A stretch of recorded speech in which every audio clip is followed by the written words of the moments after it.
something that is probably often not at the forefront of our employers' minds, and that's managing the health of drivers. As the driver shortage and the use of European workers bites even further, we're going to get to the stage where if we don't manage our drivers' health, then we're going to have even less drivers to play with. So it's a short presentation, just really about how we can get the best out of what we can do as operators to manage the health of our drivers. This is the sort of current image we have of the truck driver, or has been in the past, and it's something that obviously we need to get away from. Evidence has shown that being in the appropriate type of work is good for our own health. And worklessness, as we've seen with lots of people that are in now third generation having never worked, is poor for health. 1.8 million, that's a staggering figure of employees that have an average of are on long-term sickness of 4 weeks or more. And that's a huge amount. There's many employers that I've come across don't even monitor that type of cost at all, don't do any type of assessment on how much sick or anything like that. There's always going to be a need for employees to take time off. Short-term sickness, maternity, you'll have all come across it in the past. The HSE have provided many guidance letters and work assessments to ensure that we look after our employees primarily, however tend to miss out the sort of important parts of assessing the health. The requirements for lorry drivers are specific in terms of safe working. We've got lots of legislation around that, but they also draw on many commonly used occupational health techniques. And we've seen some really good, there's been a couple of really good presentations today. We've got the occupational sleep apnea guys across the back here and presented in there earlier. There was a US survey carried out there, and as it says there, truck driving is not the most healthiest business to be in. Twice as likely to be obese and more likely to smoke. As with the what we've been doing in the past on these few presentations, quick show of hands if we could. It shouldn't be too obvious really, seeing what I'm talking about, but who do you believe tops the biggest waistlines of workers in the UK? Lawyers, doctors, builders, truckers? We'll see at the end. It is really important actually to assess the health needs of drivers.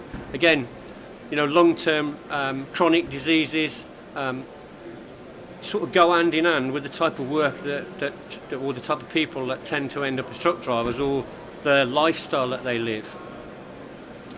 Some of the things on there we're talking about, hypertension, smoking, obesity, all seem to be prevalent with the driving fraternity. Again, another survey analysis of 2,000 road accidents, unexplained blackouts. Are they sleep apnea related? Do people monitor their drivers' sleeping patterns? Have they got them on the right shifts?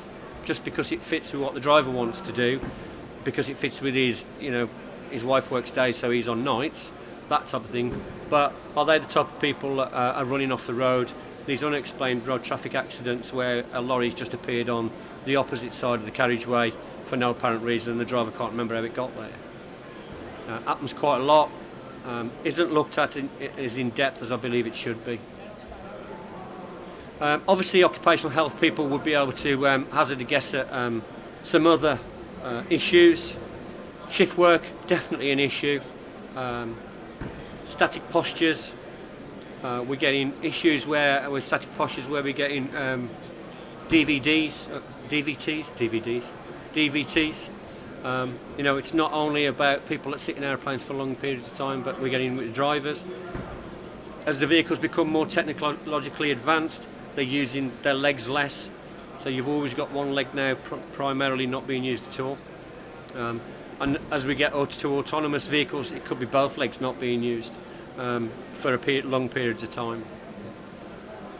I don't know many employers that offer any counselling to drivers after they've been involved in serious RTAs, especially where there's been a fatality.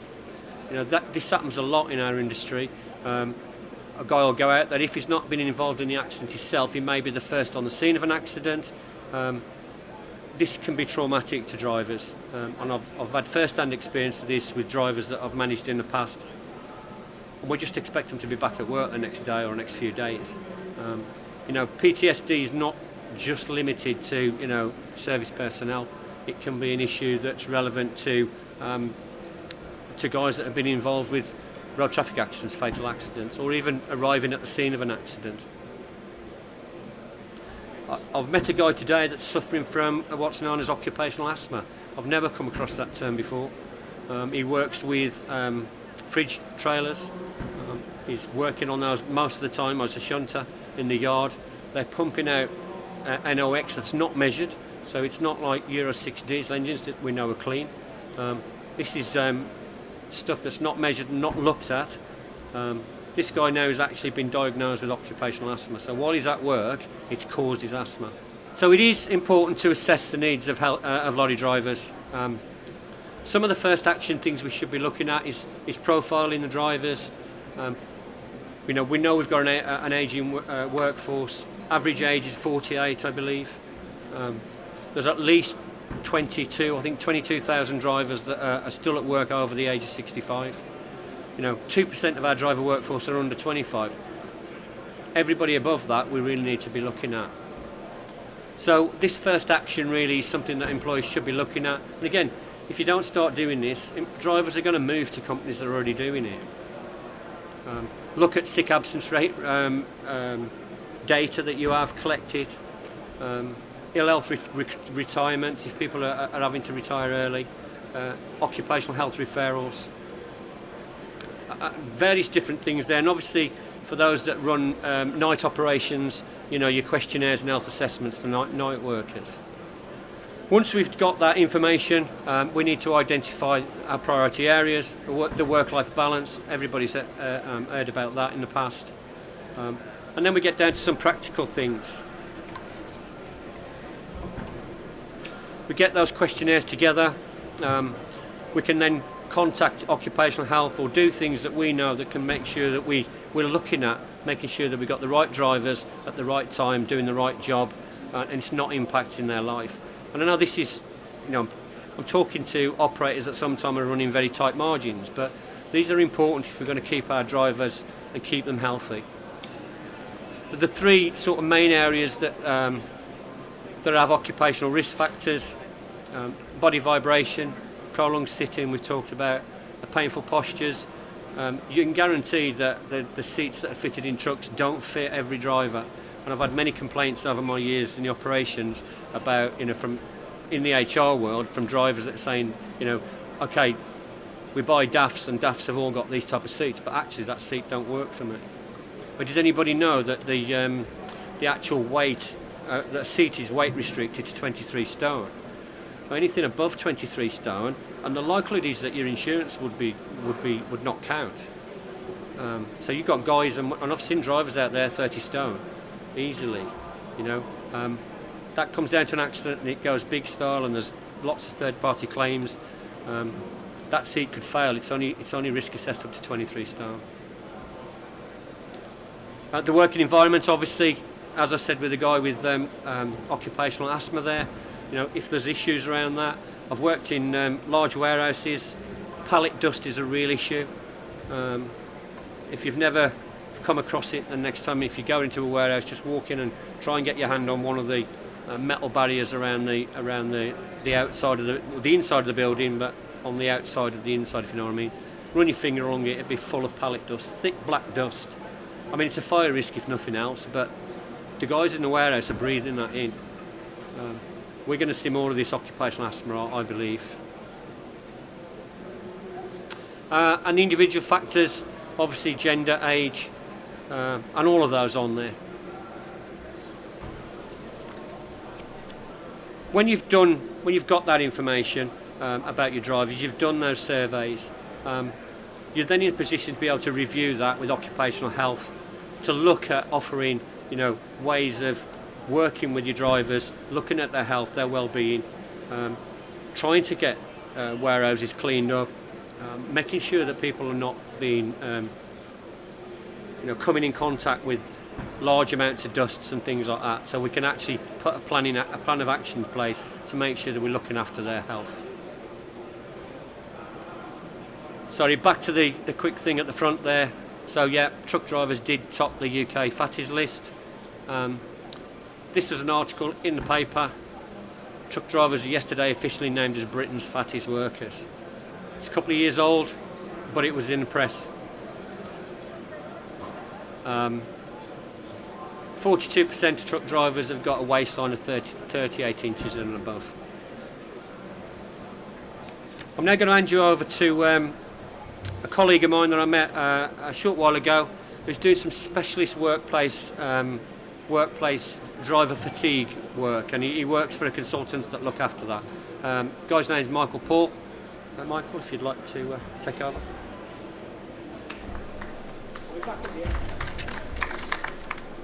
Okay, so as Colin said, I'm from Fatigue Management, and I'm basically just here to talk about a really simple survey that we want to get out. We feel like there's really not enough hard evidence and data around fatigue and drivers, and we need drivers to come forward and start talking about it. So to start with, thank you to the RHA and Colin for letting me come on here. Okay, so there we are. I'm Fatigue Management, that's our logo. As you can see, it's got a little microscope with the Zs. So the first question I want to ask you guys is, it's going to be pretty simple. Think of it as like the end of the year school. I'm just going to ask questions and show videos. It's going to be fun. So, how many of you have felt tired driving? Can I see a show of hands? Okay, that's brilliant. We've got an honest crowd. This is going to be so much easier for me.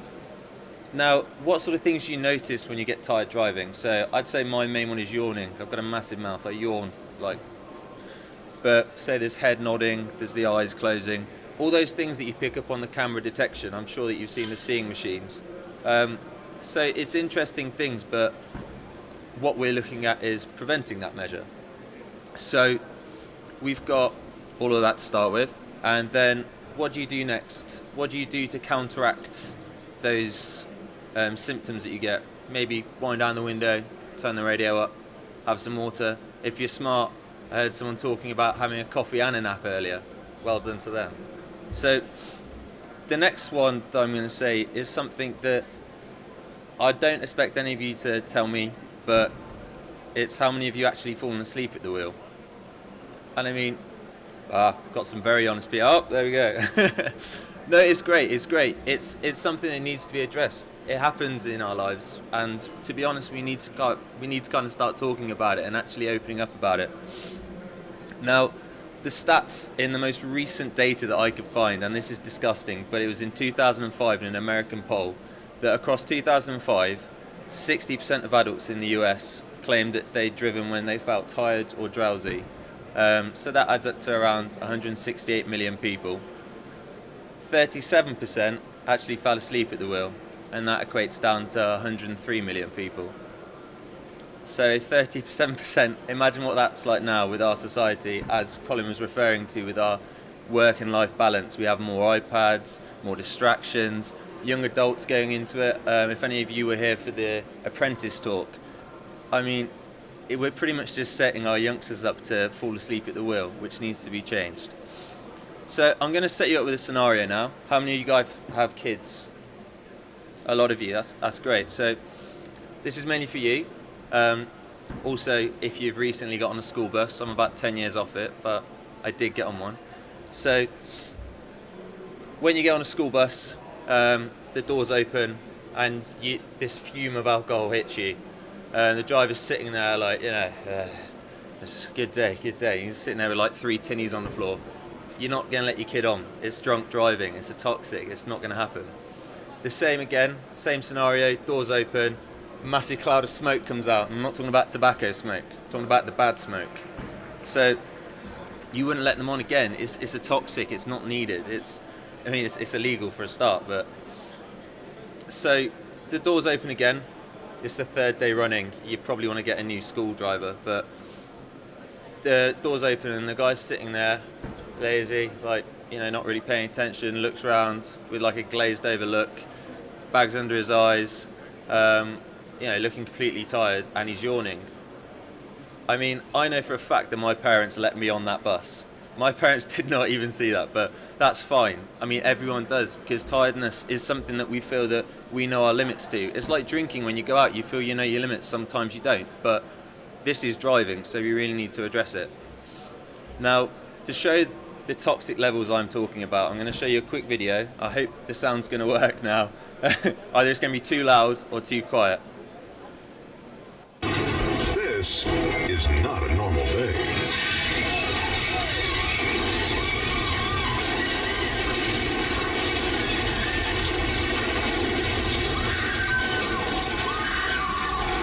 It's a scene of unimaginable devastation.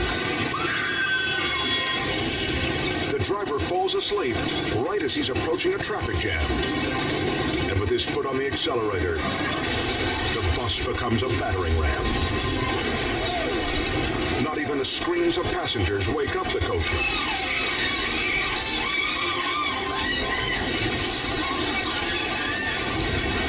Commuters are sitting ducks as the mammoth transport blows them to pieces. They pile atop each other like cordwood. Now, I apologise for the commentary. I didn't choose that. It's not great commentary, but you understand what I'm talking about now. That's the kind of hard-hitting videos that we use regularly when we talk to people. And it's great for raising awareness, because as it says at the start, this isn't a normal day. It's a perfectly normal day for everyone else involved in that traffic jam. It's a perfectly normal day for the people on that bus. It's a perfectly normal day for the driver. The only reason why it's not normal is because it actually got caught on camera. This happens every day, and so many people just don't see any reason to address it as a problem, and we kind of just brush over it. So since 2008, we've been preventing situations like this from happening. It's been mainly in the mining sector and sort of haulage operations over in Australia. And it's been going at a steady pace, but there's not been a massive penetration rate. As you can imagine, in trucking, it's hard enough to get fatigue implemented. It's hard to get those operations involved. So imagine what it's like in mining, where you've got bigger trucks, guys who aren't bothered even more. it's just a constant wall. So what I'm here to do is to try and break through that wall and kind of say that we understand how the drivers feel. I mean, I've talked to so many drivers. In comparison, I've talked to so many junior doctors, in fact. I'm not sure if any of you saw around Christmas time in The Guardian, there was a 40% of junior doctors say they've fallen asleep at the wheel. That's shift patterns. And if the people who are looking after our country are falling asleep at the wheel, now the people on our roads are falling asleep at the wheel, surely there's got to be a point where we go, okay, we've got to understand this now and we've got to make a change. So, getting back to why we understand, I'm sure, as I've said, you've seen the seeing machines stuff, you've seen all this lovely camera technology. Now, I know for a fact that when we go and talk to drivers, they're not interested in some of things like that because it's invasive, it invades their privacy, and they're scared of actually admitting whether they are falling asleep, whether they have sleep apnea. One thing that Dr. John Stradling said when he was on the main stage is that people are scared of going and saying, we've got sleep apnea and we don't know what to do with it. No, they shouldn't be. This survey is set out to address the fact that we have people who fall asleep, we have people who get tired, but rather than ignoring it, brushing it under the mat, we actually make a change and we start noticing that we can probably get this whole fatigue thing down to zero if we actually get everyone talking about it and get people noticing. The employers, the employees, insurance companies, everyone can take part. So what my main pitch for today is, rather than sales that I'm used to, is to raise awareness. We want honesty from drivers, honesty from employers, and we want help from everyone else. Everyone who's sitting here who knows anyone who's in any kind of transport operation and a fleet operation, we want you to try and pass on the survey. Now, the survey is going to be available via sort of Twitter, LinkedIn, both our websites, that's us and Break the Road Safety charity we're partnering with. Vision Express are also joining the Driving for Zero. And we have other companies such as RHA who've obviously helped us out here, and we couldn't have got here without them. The Global Road Safety Partnership have been really supportive. not massively in terms of as much as the RHA, but it still is great to see loads of associations coming in and getting involved. So my main thing to say here is please circulate and please raise awareness. I will give you my business card if you want it. Otherwise, please just follow us on Twitter, that's FMI Fatigue, and Break the Road Safety Charity. We'll be tweeting about it probably until September when they start a new campaign with the road safety. Otherwise, thank you very much for your time. Thanks, guys. Thank you very much. Awesome, thank you.